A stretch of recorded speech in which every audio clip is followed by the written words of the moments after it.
Perintah tahu, larangan tidak tahu.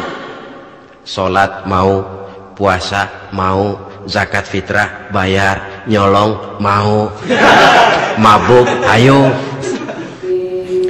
Fala tuti'il mukadzibin waddu law tudhinu fayudhinun. Assalamualaikum warahmatullahi wabarakatuh. Waalaikumsalam warahmatullahi wabarakatuh. Alhamdulillahi rabbil alamin.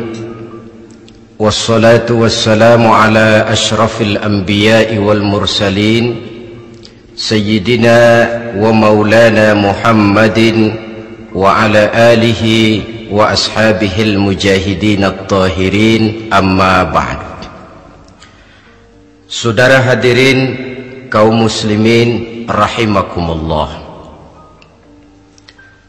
Sebagai yang kita maklum bahwa Islam bertujuan memelihara kemuliaan manusia yang diciptakan fi ahsani takwim, dalam bentuk yang paling sempurna.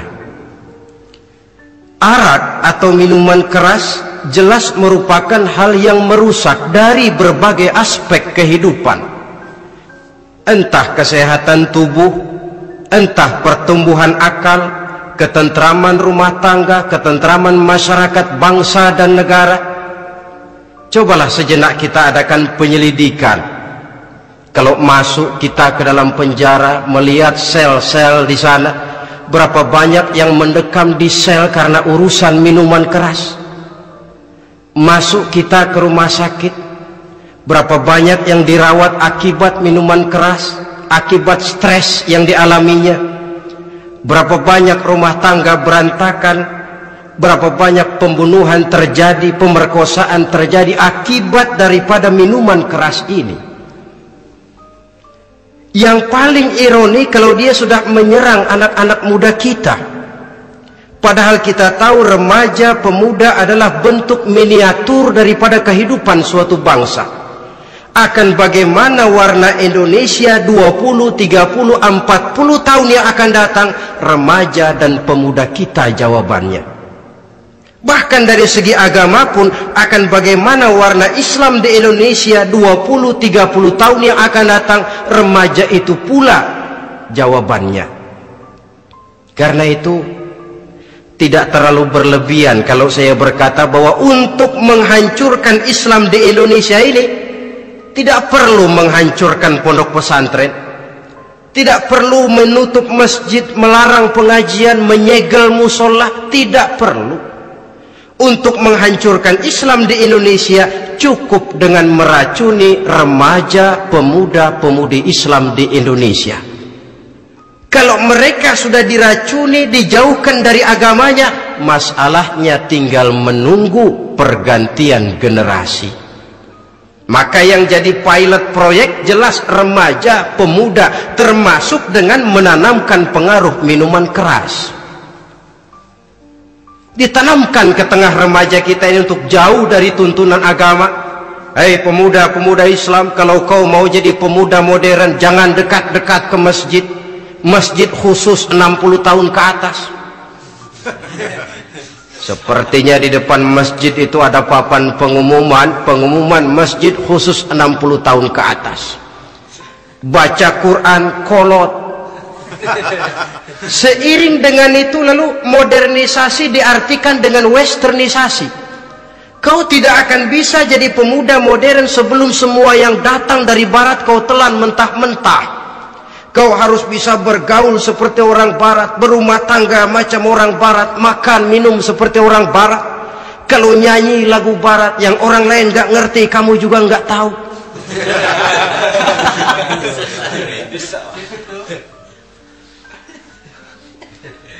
Anutlah itu free love, yang pada gilirannya akan mengarah kepada free sex alias samenleven.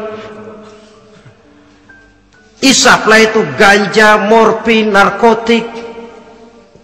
Jikalau sudah terlena kita dengan itu, maka kehancuran suatu bangsa sesungguhnya sudah dimulai. Penyakit minuman keras ini bukan cuma penyakit zaman ini. Masyarakat yang dihadapi oleh Rasulullah Sallallahu Alaihi Wasallam 14 abad yang lalu juga masyarakat yang kemaruk dengan minuman keras. Arab jahiliyah kalau sudah minum arak mabuk, tidak cuma minum, dia mandi pakai arak. Sistem pendidikan yang disampaikan Islam bijaksana. Mula-mula diberikan gambaran bahwa arak itu walaupun ada manfaatnya tapi ada bahayanya, dan bahayanya jauh lebih besar daripada manfaatnya. Tahap kedua diberikan pesan jangan mendekati solat dalam keadaan mabuk. Padahal solat 1 hari 1 malam 5 kali, artinya makin jauh saja dia dari arak itu. Pada saat kondisi iman sudah memungkinkan, barulah turun vonis bahwa arak itu najis, perbuatan setan, jauhi. Yang ironi yang saya katakan tadi, racun mereknya madu. Kadang-kadang kita dibuai dengan iklan yang tidak mendidik. Saya pernah lihat ada iklan misalnya, Anda ingin modern, majulah bersama minuman ini. Atau minuman ini lambang pergaulan dunia yang maju. Modern diukur dari minuman. Yang jadi korban akhirnya remaja dan pemuda-pemudi kita. Saya teringat satu analisa dari Rasulullah Sallallahu Alaihi Wasallam. Beliau bersabda, Inna min asyratis sa'ah, sesungguhnya di antara tanda-tanda kiamat. Apa kiamat itu? Dalam arti yang umum, kiamat itu saat dimana alam ini hancur, bumi gempa, air laut tumpah ke darat, gunung meletus, planet-planet bertabrakan, lalu semua yang bernama hidup mati. Itu kiamat beneran. Saya nggak mau cerita kiamat beneran, sebab saya sendiri nggak kepengen ngalamin. Yang sering kita ngalami ini kiamat kecil-kecilan, kiamat mini. Apa kiamat mini itu? Hancurnya sendi-sendi kehidupan sosial. Maksiat merajalela, munkarat menjadi-jadi. Yang ma'ruf dianggap munkar, yang munkar malah menjadi ma'ruf. Yang salah disanjung-sanjung, yang benar dicaci maki. Tuntunan dianggap tontonan, tontonan malah jadi tuntunan. Kan kiamat kalau sudah begitu. Penjungkiran nilai. Kenapa hal semacam ini bisa terjadi? Penyebabnya kata Nabi, pertama ayyurfa'al ilmu. Ilmu diangkat oleh Allah. Bagaimana cara Allah mengangkat ilmu dan apa maksudnya itu? Allah mengangkat ilmu itu, saudara, caranya pertama dengan mewafatkan ulama. Makin banyak ulama wafat, makin banyak ilmu ditarik. Yang kedua, kurangnya minat orang untuk belajar agama. Kalau sudah klop macam itu, artinya agama sudah disudutkan ke pojok-pojok kehidupan. Agama cuma sekedar tinggal dekorasi. Agama cuma seminar, cuma kongres, cuma muktamar. Tapi bahwa agama merupakan realita dalam kehidupan, itu tidak pernah terwujud. Kalau ulama sudah tiada, minat orang belajar agama berkurang, maka ajaran Allah tidak lagi didengungkan orang. Dikala itu wa yudharul jahlu, akan muncullah kebodohan. Nampak kebodohan di mana-mana. Muncul permissive society, masyarakat yang merasa boleh hidup dengan kaidah serba boleh. Tidak ada halal, tidak ada haram, tidak ada hak, tidak ada batil, semuanya serba boleh. Kalau sudah begitu kondisi masyarakat, terjadilah apa yang dianalisa oleh Nabi. Dikala itu wayab suwazina, zina dikerjakan berterang-terangan. Orang sudah tidak punya malu, hidupnya sudah pakai prinsip punya kuping kebo, punya muka tembok, punya kulit badak. Kalau juga dikasih tahu, malu dong kau tinggal serumah belum nikah. Malu sama siapa? Masyarakat. Alah, masyarakat cuek aja.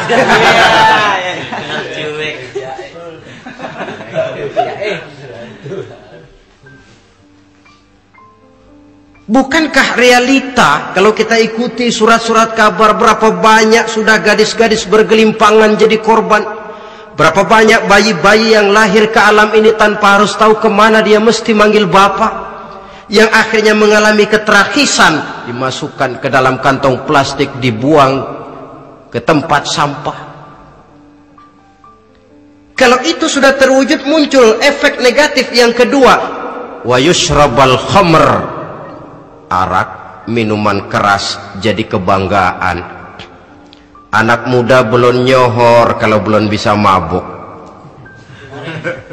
Yang nggak mabuk dianggap kolot, kampungan loh.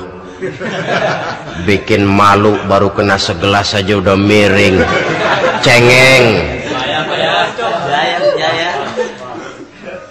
Temen kita hebat sampai nyungsep di got. Yang nyungsep hebat. Ya kalau cuma yang hancur kehidupan pribadi, tapi kalau sudah menyangkut masa depan, yang berarti masa depan suatu generasi adalah merupakan masa depan daripada suatu bangsa. Begitu kerasnya Islam ini melarang minuman keras, sampai bukan cuma sekedar meminumnya saja yang diharamkan, tetapi juga dilarang mengimportnya, memproduksinya, membuka warung yang menjual minuman keras atau bekerja di tempat penjualan minuman keras. Ada juga yang nyerempet-nyerempet, Pak, kalau sedikit kan nggak apa-apa, nggak mabuk ini. Nah, saya ingatkan hadis Nabi diriwayatkan oleh Imam Ahmad, Abu Daud dan Tirmizi. Nabi bersabda, ma askara kathiruhu faqaliluhu haramun. Apa yang banyaknya menyebabkan mabuk, sedikitnya pun tetap haram hukumnya. Memang barangkali mungkin ada manfaatnya, tetapi bahayanya jelas lebih besar ketimbang manfaat yang bisa timbul daripada jenis minuman keras itu sendiri. Dalam hadis lain Nabi pesankan, man kana yu'minu billahi wal yawmil akhir fala yaq'udu ala ma'idatin taduru 'alaiha al-khamru. Siapa yang beriman kepada Allah dan beriman kepada hari akhirat, jangan dia duduk di dalam satu pertemuan yang di dalam pertemuan itu diedarkan minuman keras. Masuk ke dalam lingkungan macam itu saja tidak diperkenankan. Kenapa? Asyariku fi syarri syarrun. Bersekutu dengan kejahatan, jahat juga hukumnya. Semalam kamu mabuk ya? Enggak, temen, saya cuma ngebeliin aja kok. Apalagi ngebeliin.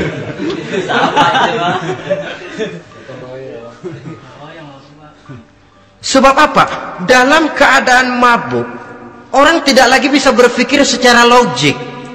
Daya kontrol hilang, artinya perbuatan sudah tidak terkontrol lagi. Yang pertama. Yang kedua, IQ tidak akan tumbuh dan berkembang secara normal seperti yang kita harapkan. Yang ketiga, harga diri akan runtuh, hancur di tengah masyarakat. Bayangkan kalau tengah malam kita digotong orang, diantar ke rumah kita. Dengan kondisi macam itu masih punya muka kita untuk tegak di tengah masyarakat. Masih punya harapan kita untuk tumbuh menjadi pemimpin, sementara orang terkenang, ini kan yang kemarin malam gua gotong, dia lagi mabuk. Harga diri, kepribadian. Jangan lupa saudara, kita hidup di tengah masyarakat. Masyarakat itu punya hukum yang tidak tertulis, tapi lebih kuat dan lebih kejam daripada hukum tertulis. Orang bilang sekali arang tercoreng di dahi, seumur hidup orang akan tetap ingat. Makanya Rasulullah dalam hadis memberikan tamsil untuk adik-adik remaja muslim ini, masalul mu'min kamasalin nahli. Perumpamaan orang yang beriman itu persis seperti tawon. Mentalitas orang mukmin persis tawon. Apa mentalitas tawon? Kalau kita ngaji bab tawon, kita renungi apa keistimewaan tawon. Saya lihat-lihat, ternyata tawon itu punya 4 keistimewaan. Pertama, tawon itu yang dihisap selalu saripati bunga. Bagus makanannya. Belum pernah tawon keliru makan. Saya belum pernah dengar kok ada tawon makan tahu.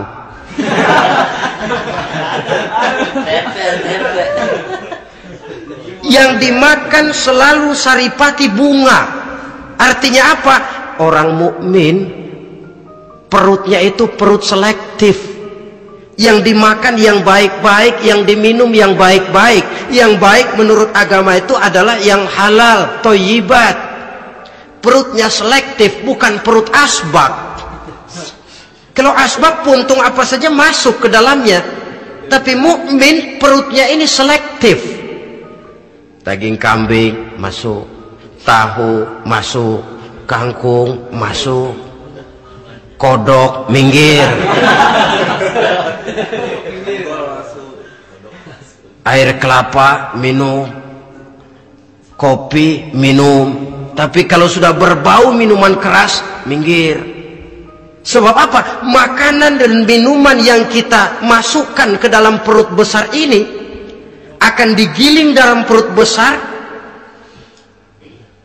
akan melahirkan energi, menggerakkan sel-sel pembuluh saraf. Kalau makanan dan minuman itu terdiri dari yang haram, energi yang ditimbulkan olehnya energi yang haram, mempengaruhi sel-sel pembuluh saraf. Orang akan cenderung berpikir yang haram kalau terlalu sering memakan makanan haram. Kalau sudah berpikir kepada yang haram, perbuatan pun akan mengarah kepada yang haram juga. Contoh kecil aja dah, ada nggak maling mikirin majelis taklim? Karena yang dimakan lebih banyak yang haram, yang dipikir paling-paling nanti malam rumah siapa lagi nih ya? Sudah mengarah ke sana.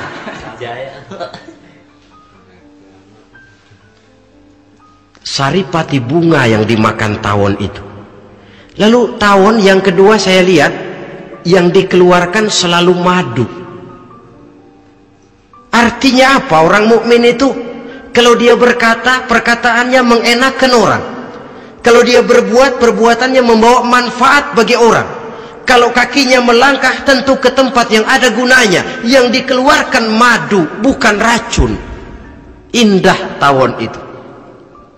Yang ketiga, tawon saya lihat kemanapun dia hinggap tidak ada dahan patah. Artinya apa? Orang mukmin dimanapun dia tinggal, kemanapun dia pergi, pantang jadi biang kerok buat lingkungannya, pantang menimbulkan kerusuhan dan keonaran. Tidak ada cabang patah dimanapun tawon hinggap. Tapi juga yang keempat, saya lihat-lihat tawon itu jangan coba-coba diusik. Satu kali dia diusik, kemana orang lari? Nyilem masih ditungguin. Tawon. Tapi kalau nggak diusik, nggak ada tawon usil ke pasar nyariin orang. Ketika dia diusik, inilah saatnya saya harus mempertahankan kehormatan diri saya. Dia pun bangkit. Artinya apa? Orang mukmin tidak boleh nyari-nyari musuh. Tapi ketemu musuh tidak boleh lari. Musuh jangan dicari, bertemu pun jangan lari.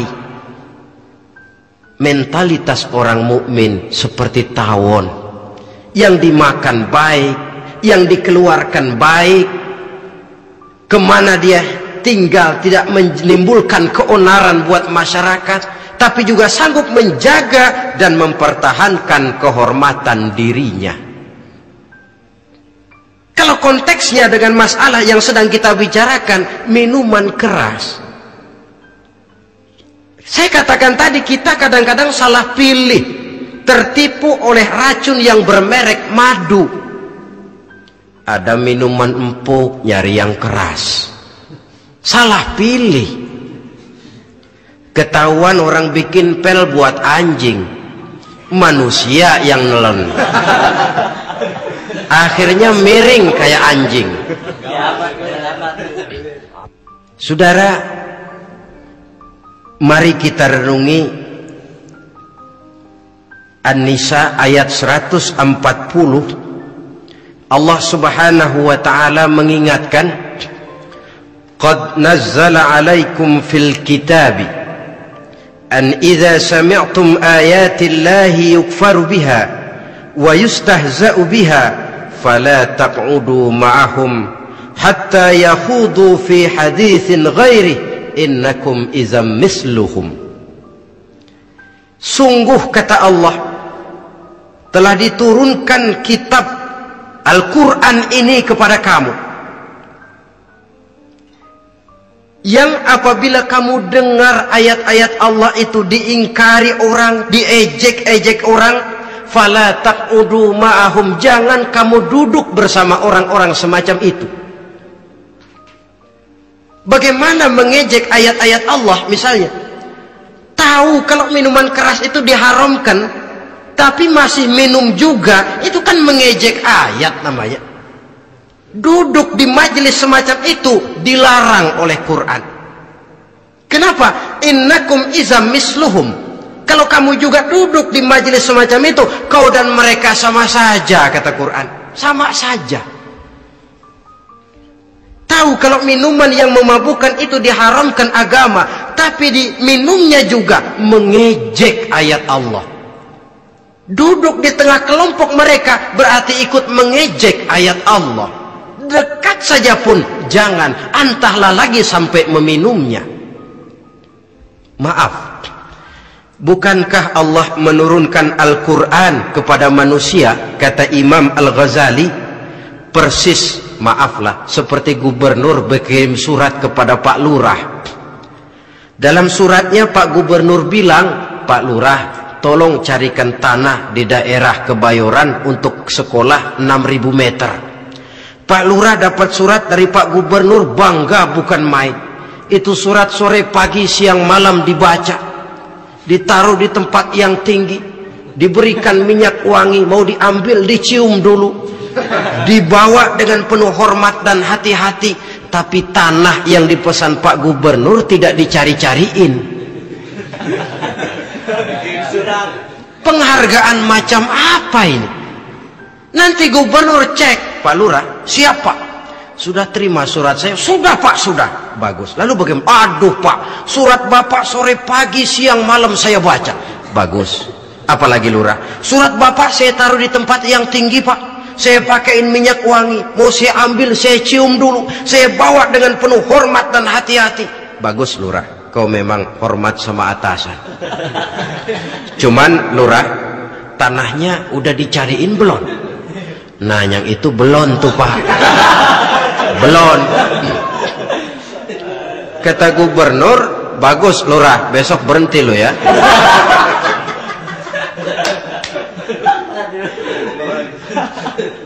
Membacanya memang penting, al-muta'abbad bitilawatihi, beribadah dari sebab membacanya. Tapi setelah kita baca, kita tahu isinya, what next?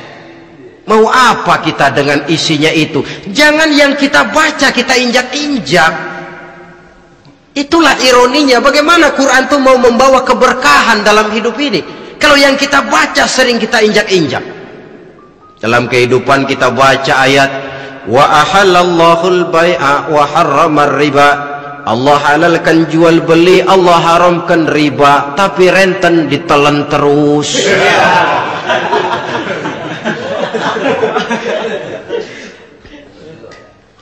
Kita baca ayat wa'tasimu bihablillahi jami'an wa la tafarraqu, berpegang teguhlah kamu kepada tali Allah, jangan bercerai-berai.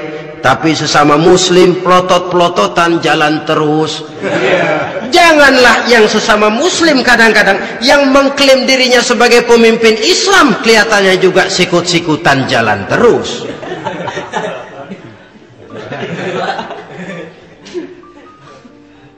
Sehingga tidak heran kalau orang bilang di bawah ngamalin ayat kursi sudah sampai di atas ayat hilang, tinggal kursi saja yang diamali.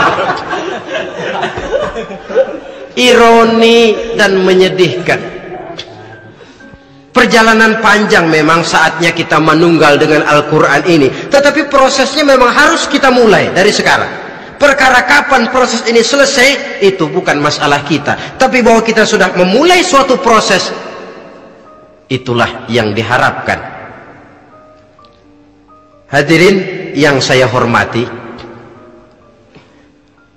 oleh karena kerasnya peringatan Islam terhadap minuman keras, pernah satu hari seorang lapor kepada Khalifah Umar bin Abdul Aziz bahwa ada sekelompok orang berkumpul meminum minuman keras.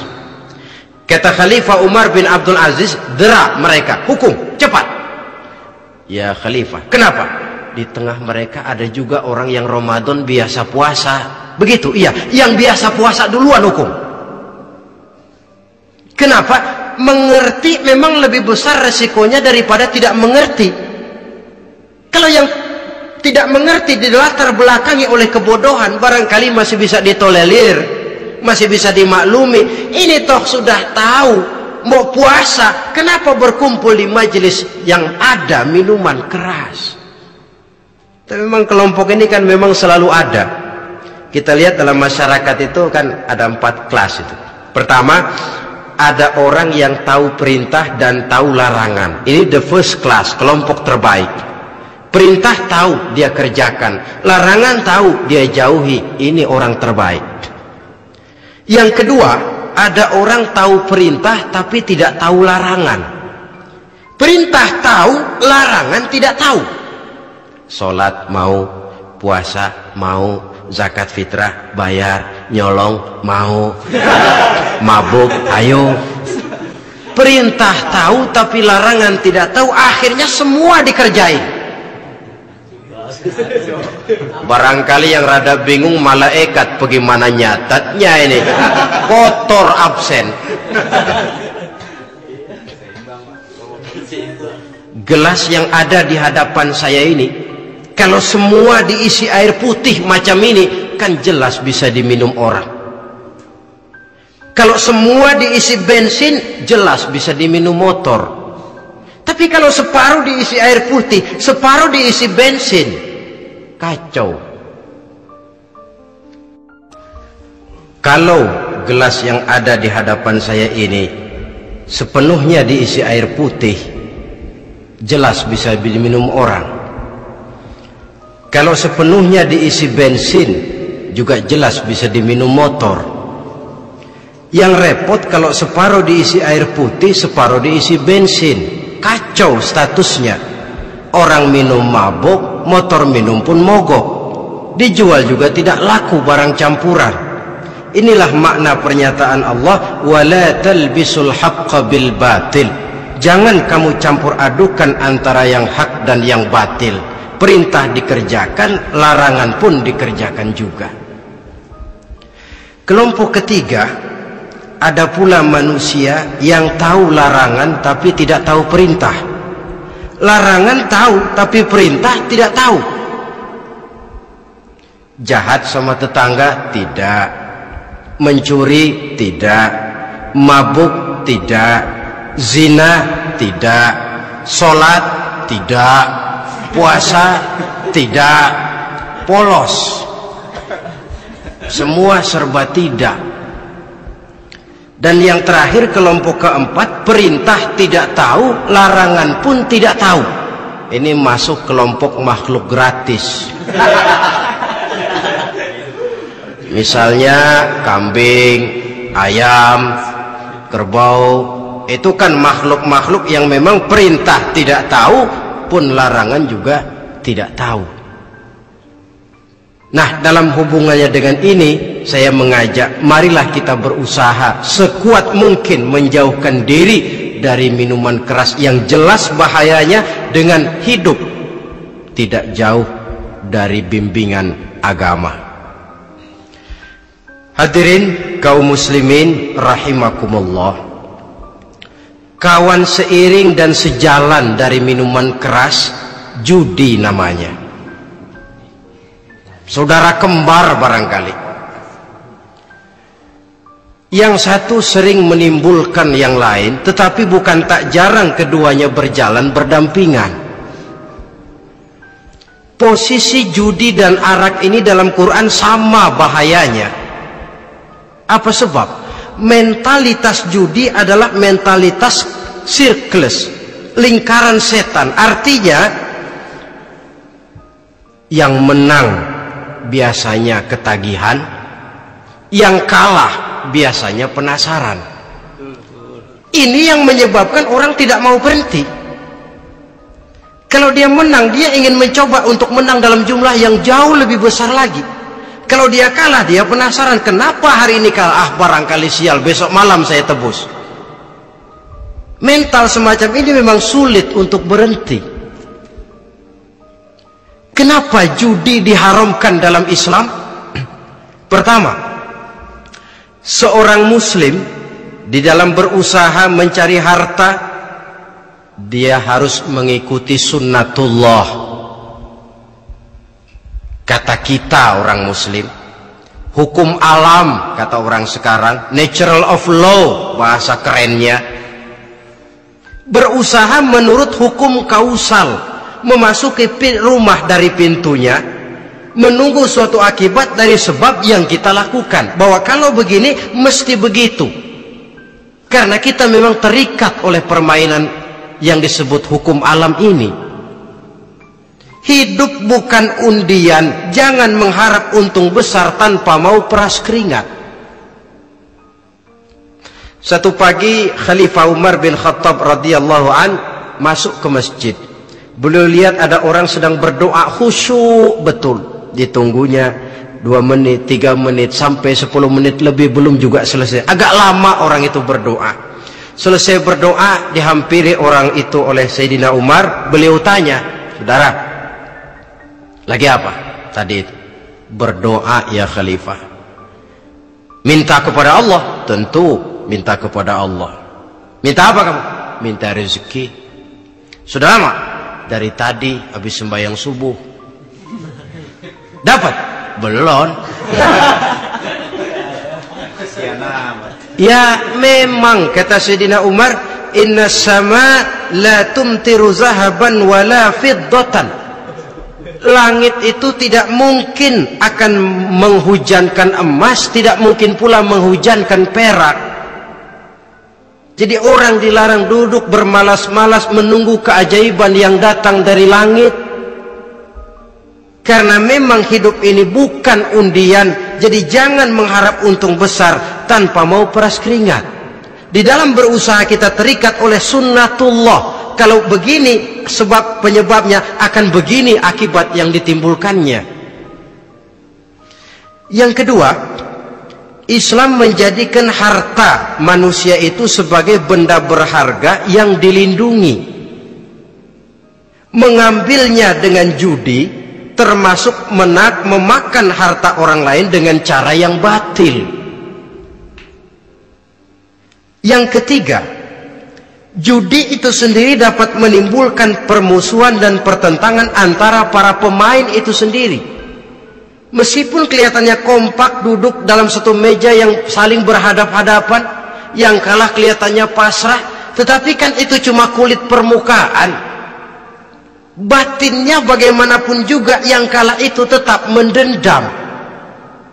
Sedangkan yang kalah di samping mendendam juga mengomel, mencaci mungkin ya lawan bermainnya, ya mungkin juga dirinya sendiri. Dan yang keempat, judi itu merusak aktivitas hidup, membuat orang membuang waktu dengan tidak terasa, dan yang pada gilirannya melupakan orang kepada tanggung jawab. Wah, kalau sudah memegang kartu, konon kabarnya, saya sendiri alhamdulillah belum pernah, lupalah orang anak, lupalah orang kepada istri, lupalah orang kepada tanggung jawab. Waktu pun berlalu tanpa terasa. Apalagi kalau sudah diiming-iming oleh gambaran akan memperoleh keuntungan yang besar. Termasuk di dalam judi itu undian, apapun namanya. Yang usaha ke arah ini seharusnya tidak dipermudah, walaupun dengan embel-embel dana kemanusiaan, sumbangan sosial. Saya tidak begitu yakin, saudara, bahwa bangsa Indonesia ini sudah begitu menipis rasa kemanusiaannya sehingga untuk berlaku sosial mesti diimbangi dengan hadiah sekian juta rupiah. Saya tidak percaya bahwa umat Islam di Indonesia sudah begitu tipis rasa kasih sayangnya kepada sesama sehingga sulit mengeluarkan bantuan kalau tidak diimbangi dengan hadiah yang sekian puluh juta rupiah. Yang saya khawatir apa? Pada gilirannya di negeri ini akan makin banyak penghayal-penghayal kelas berat, tukang-tukang lamun kelas tinggi, yang hidup cuma ngumpulin jikalau. Jikalau, andai kata, umpama misalnya, orang sudah kemana-mana kita masih menghitung jikalau.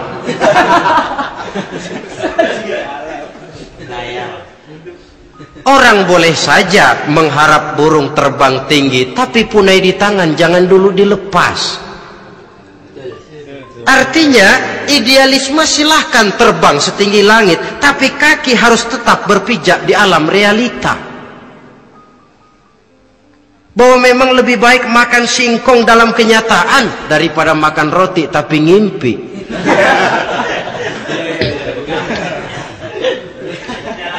Kadang anaknya menangis, Pak minta jajan, ada uang 200 rupiah. Sudahlah, sabar, kau jangan jajan, nanti bapak beliin kalau tembus 100 juta nih.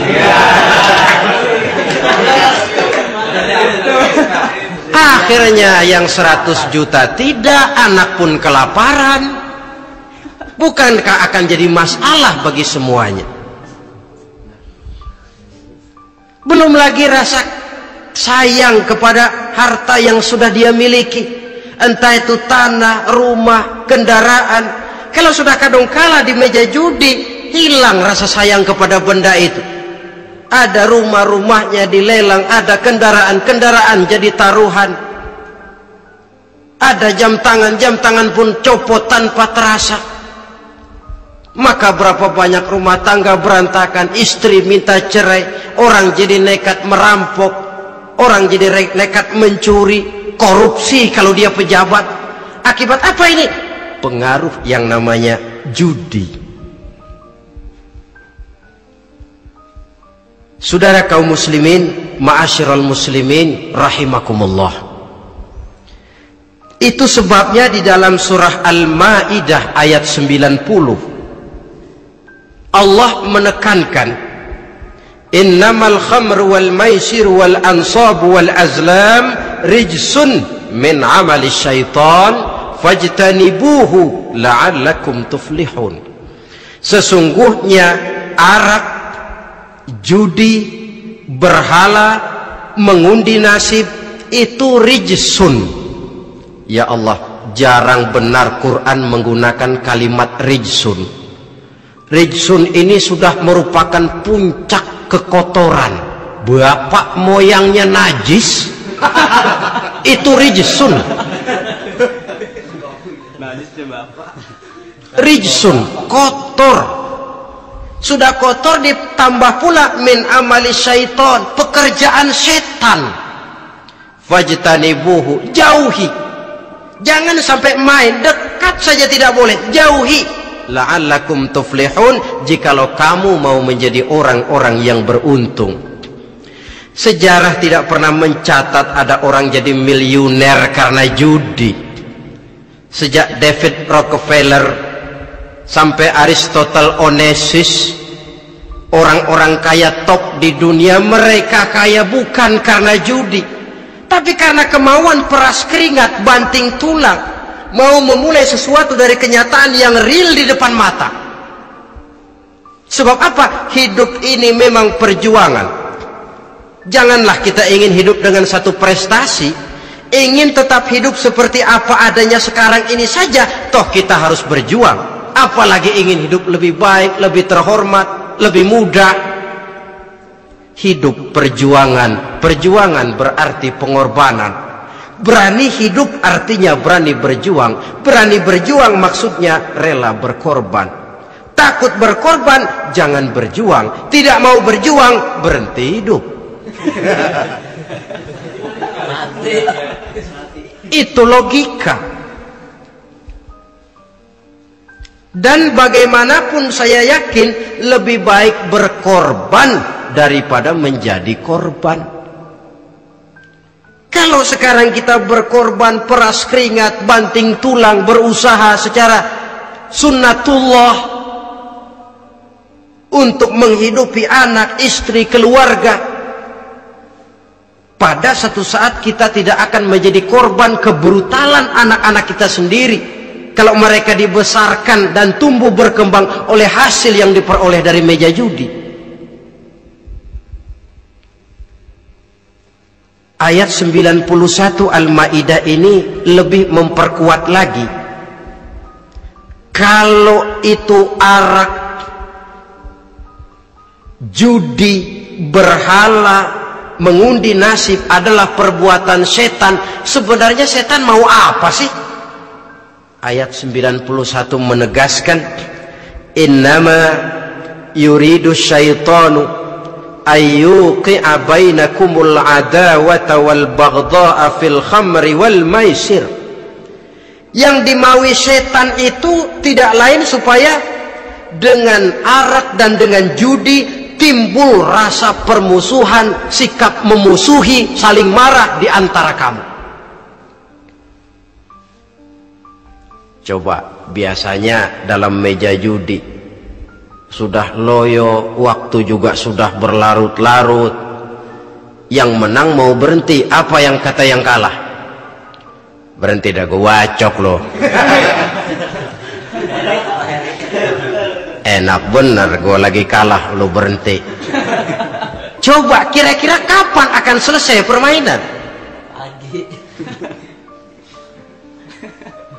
Akan timbul permusuhan, akan timbul rasa dendam, kesumat yang ditanamkan oleh setan.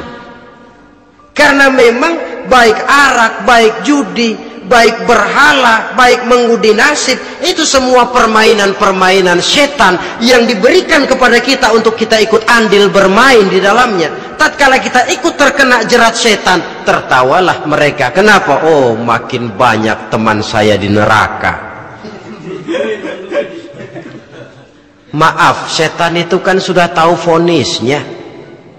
Ketika dulu dedengkotnya yang namanya iblis terusir dari surga, itu bikin semacam perjanjian dengan Allah. Tuhan, kenapa iblis? Gara-gara Adam saya terusir dari surga. Maka sejak saat ini Adam dan seluruh keturunannya adalah musuh bebuyutan saya. Saya akan gelincirkan mereka dari jalan. Silahkan iblis, goda mereka, tapi kau tidak akan mungkin bisa menggoda mereka kalau hamba-hambaku itu menjadi hamba yang ikhlas. Hanya hambaku yang ikhlas yang tidak mungkin kamu goda, yang lain barangkali bisa.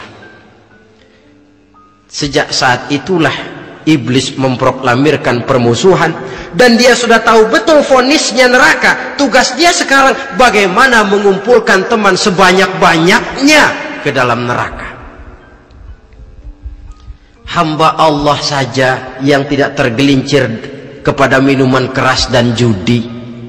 Hamba Allah yang ikhlas itu bagaimana? Yang ikhlas menjadi hamba Allah dalam arti kata dan perbuatannya memang mencerminkan bahwa dia hamba Allah.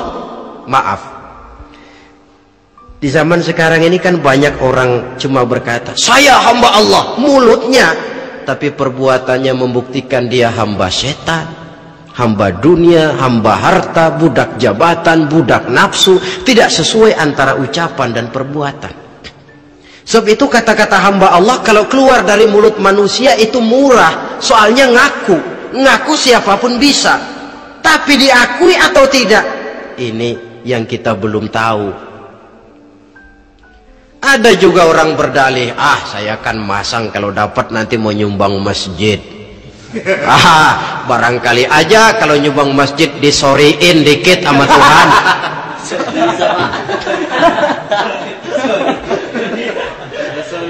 Apa bisa begitu? Saudara, kita tidak mungkin mencuci kain dengan air najis. Innallaha thayyibun, kata Nabi, la yaqbalu illa thayyiba.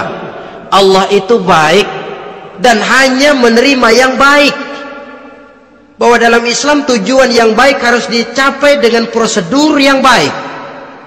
Bahwa niat menyumbang masjid bagus, tapi hasil daripada judi atau undian tidak akan menyampaikan kita kepada tujuan itu. Tidak boleh mencuri kain walaupun niatnya untuk sholat. Kalau nyolong kain niatnya buat sembayang, dimaafin kali. Walaupun sholatnya sah, mencuri kainnya tetap saja dosa. Islam tidak menghalalkan segala cara untuk mencapai suatu tujuan. Bahwa tujuan yang baik harus dicapai dengan cara yang baik juga. Dan penyakit judi ini juga bukan penyakit baru.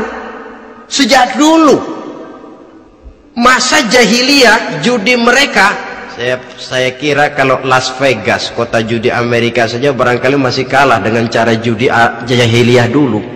Mereka kalau sudah judi itu uang, habis uang ada punya tanah pasang taruhan, habis tanah ada rumahnya dipasang, apalagi yang ada ternak unta dipertaruhkan, harta habis, rumah ludes, kebun binasa, ada istri juga dipasangin. Judi.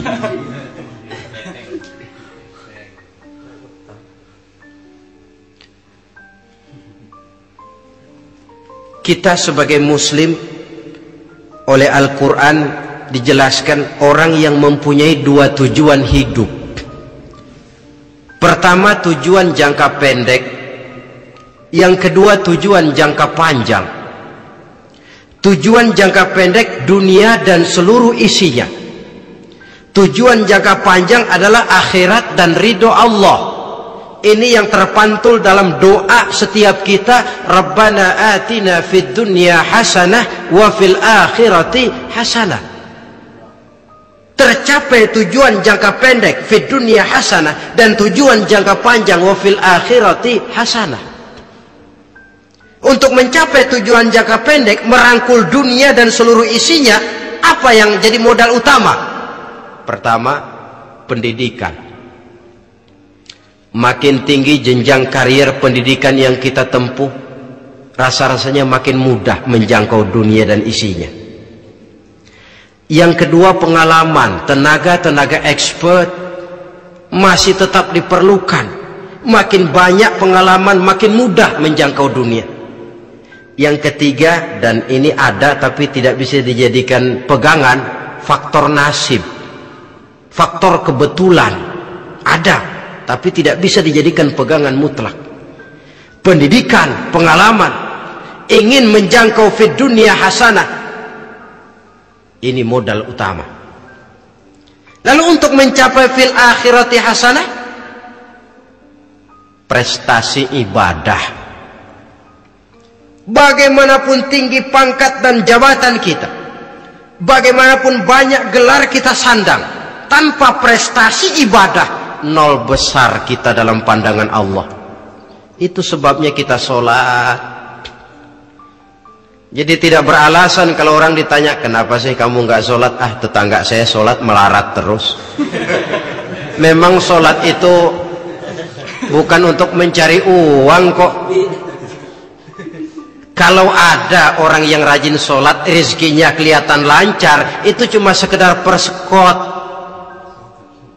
Uang muka, cashnya tetap di akhirat nanti. Efeknya apa? Karena kita punya tujuan jangka panjang, mengharap ridho Allah di akhirat. Cara kita mencapai tujuan jangka pendek dibatasi oleh pertanyaan, Allah ridho apa enggak? Kita cari uang, tapi pertanyaan pokok, Allah ridho enggak cara ini? Kita mengejar kedudukan, tapi Allah ridho enggak dengan cara ini? Ini yang menyebabkan kita lantas tidak lalu menghalalkan segala cara. Yang penting tujuan tercapai, cara apapun halal. PKI kan cuma PKI yang berprinsip asal tujuan tercapai, cara apapun halal. Dan kita sudah sepakat PKI dan seluruh ajarannya tidak berhak hidup di bumi Pancasila ini. Cuma jangan sekedar PKI-nya dikutuk tapi ajarannya dipakai.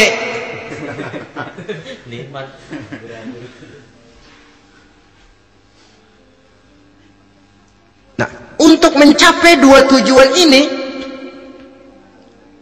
Islam mengajarkan sistem keseimbangan. Sehingga Nabi sabdakan, "I'mal lidunyaka ka'annaka ta'ishu abada, wa'mal li akhiratika ka'annaka tamutu ghada."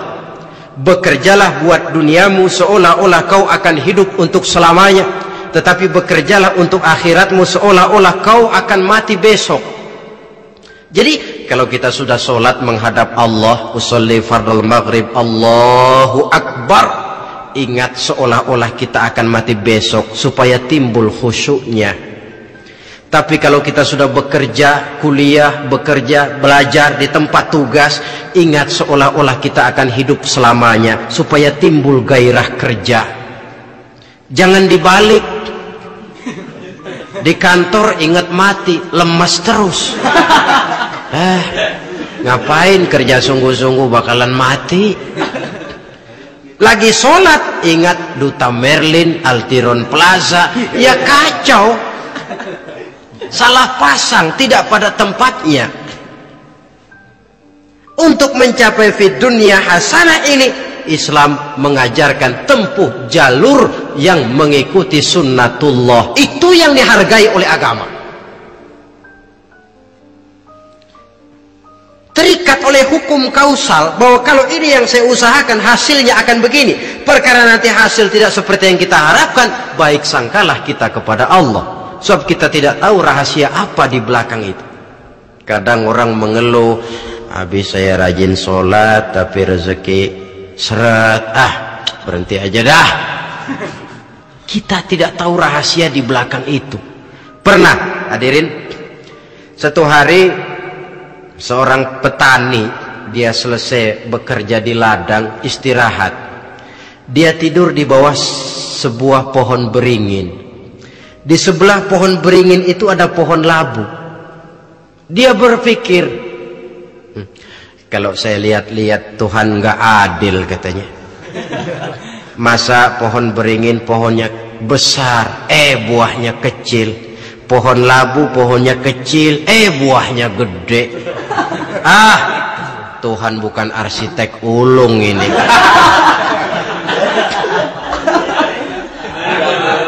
Mestinya supaya enak dilihat, beringin yang pohonnya besar buahnya sebesar buah labu. Pohon labu yang pohonnya kecil buahnya kecil saja sebesar buah beringin. Tidak adil Tuhan. Baru dia selesai berpikir Tuhan tidak adil, jatuh sebutir buah beringin tepat menimpa hidungnya. Dia terkejut. Astagfirullahalazim. Kalau begitu saya sadar katanya, Tuhan benar-benar adil. Coba kalau buah beringin segede buah labu, waduh kayak apa muka saya ini.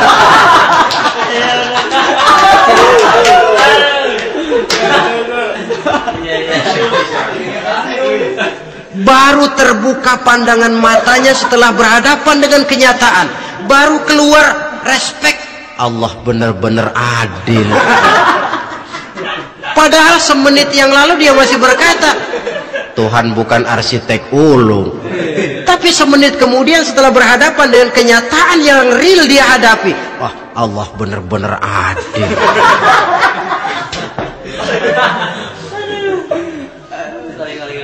Itulah kehidupan ini.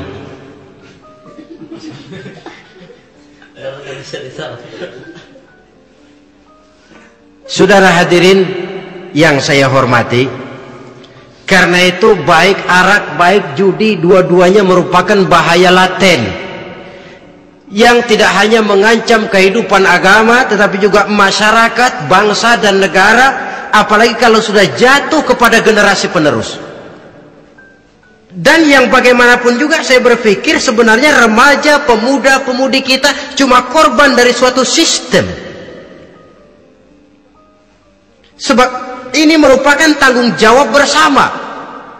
Ulama mubalik macam saya paling wewenangnya cuma ngomong. Yang punya SK untuk memberhentikan pabrik minuman keras itu kan Menteri Perindustrian. Tangan-tangan eksekutif. Sehingga kalau Nabi katakan, man ra'a minkum munkaran falyughayyir biyadihi wa illam yastati' fa bilisanih wa illam yastati' fa biqalbi. Apabila salah seorang kamu melihat suatu kemunkaran, termasuk minuman keras dan judi di dalamnya, rubah itu. Dengan cara apa? Kalau kau mampu dengan tangan, artinya power, kekuatan. Kalau dengan tangan tidak mampu, wah ini orang kalau gue pukul gue yang melintir nih. Umpamanya fabilisani, dengan lidah ngomong. Mas, saya senang sampean tinggal di sini, kampung kami tambah warga, tapi tolonglah jangan bawa pengaruh yang tidak baik.